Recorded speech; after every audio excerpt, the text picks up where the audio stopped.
Hello, আসসালামু আলাইকুম। সবাই কিতা করেন, বালা আছেন? আমি তো বালা আছি আলহামদুলিল্লাহ। এমনিতেই তো মাছ খাইতাম পারি না, কিন্তু আবার মাছ দেখলেই রাখতে ইচ্ছা করে। তো সুন্দর মাছ দেখলে নি পরে আমার লোভ সামলাইতাম পারি না, ভাবি যে কিছু মাছ রাইকেলাই। তো আমি আজকে সকালবেলা এদিকে মাছ আলাম, আমায় আবার মাছ লই আইছেন, আর একদম তাজা তাজা হাওড়ের একদম দেশি ছোটো মাছ। তো দেখে আর কি আর মানে না রাখতে পারছি না, তো 1 কেজি পরিমাণে রাখছি, যেহেতু আমি খাড়তাম পারতাম না, ডরে ডরে রাখছি আর কি, ডরাইছি মানে বয়ে বয়ে আর কি রাখছি যে আমি খাড়তাম পারবো কিনা। তারপরে যাই হোক তাড়াতাড়ি হইয়া মাছটা খাড়ছি যাতে মাছ নষ্ট না হয়। তো আম্মায় আমার একটু স্বাদ দিছেন, একসাথে আম্মায় আর আমি দুজনে মিললেই খাড়ছি, খাইটার সাথে সাথেই এখন আমি মাছটা রান্না করতেছি। তো যাই হোক এদিকে মাছ খাড়ছি, তারপরে ধুইয়া পরিষ্কার করছি, কইরা আবার ফ্রিজেও রাখছি, অনেকটা সময় গেছে। আর এদিকে এখন আমি মাছের তরকারিটা বয়াইতেছি, একদম হাতে মাখাইয়া শুধু মাছের তরকারিটা বয়াইমু। আর এটা হচ্ছে মখা মাছ, আমরা তো এটার মখা মাছই কই। এই মাছটারে আপনারা কে কী নামে ডাকেন এটা কমেন্ট করে অবশ্যই জানাইবেন।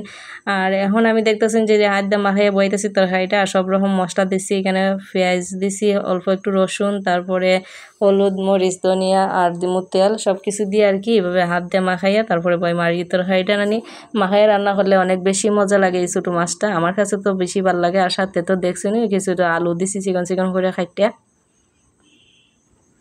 তো এই তো এখন আমি ভালোভাবে এটা যত মাখাইয়া পোয়ানি যাইব তত বেশি মজা লাগে আর কি। তো এখন আমি পরিমাণ মতো জল দিমু, জল দিয়ে তারপরে অনেকক্ষণ সময় জাল করবো। তো এটা আসলে যত সময় জাল হইব ততই আস্তে আস্তে জাল হইব, তো এটা খাইতে অনেক বেশি মজা লাগে। তো এই যে দেখতেছেন আমি জুল দিছি, তো অনেকটা সময় এখন ডাইকে জাল করবো। আর দেখুন কত সময় পরে জাল করার পরে কি সুন্দর একটা কালারও আইছে, দেখতে কি মানে একটা লোভনীয় লাগতেছে। আর আমি রান্না করবার সময়টা আইলেই নানি আমার জানালা দিয়ে রোদ দেয়, আর জানি ভিডিওর কালারটা জানি অন্ধকার অন্ধকার লাগে, মানে একটা লাইটের একটা বাইরের সূর্যের আলোর একটা ফোকাস পড়ে। তো যাই হোক রানতে রানতে সূর্য আইয়ে প্রতিদিন এইরকমভাবে জানালা দেয়।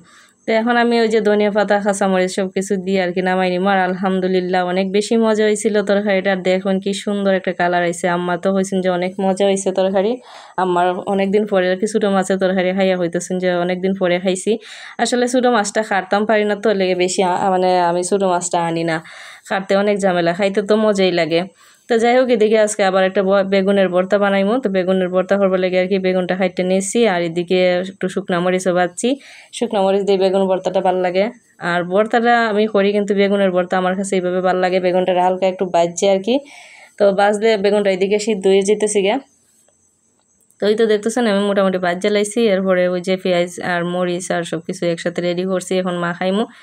আমি প্রথমে তো নিসলাম মরিচ 3টা, তারপর আবার একটা কমাইছি, 2টা দিছি, 2টা দেওয়ার পরেও কিন্তু আমি আবার আরেকটা কমাইলে মানে আরও কিছু রাখিয়ে দিছি, সবটা দিছি না, কারণ জাল হইলে আম্মা খাইতে পারত না। তো আমার কাছে কীরকম লাগছে আমার ভিডিওটা অবশ্যই কমেন্ট করে জানাইন, আর ভিডিওটা ভালো লাগলে লাইক কমেন্ট শেয়ার করে দিন, আর আমার পেজটা ফলো করে দিন। তো এই তো আজকের ভিডিওটা এই পর্যন্তই, সবাই ভালো থাকবা, আল্লাহ হাফেজ।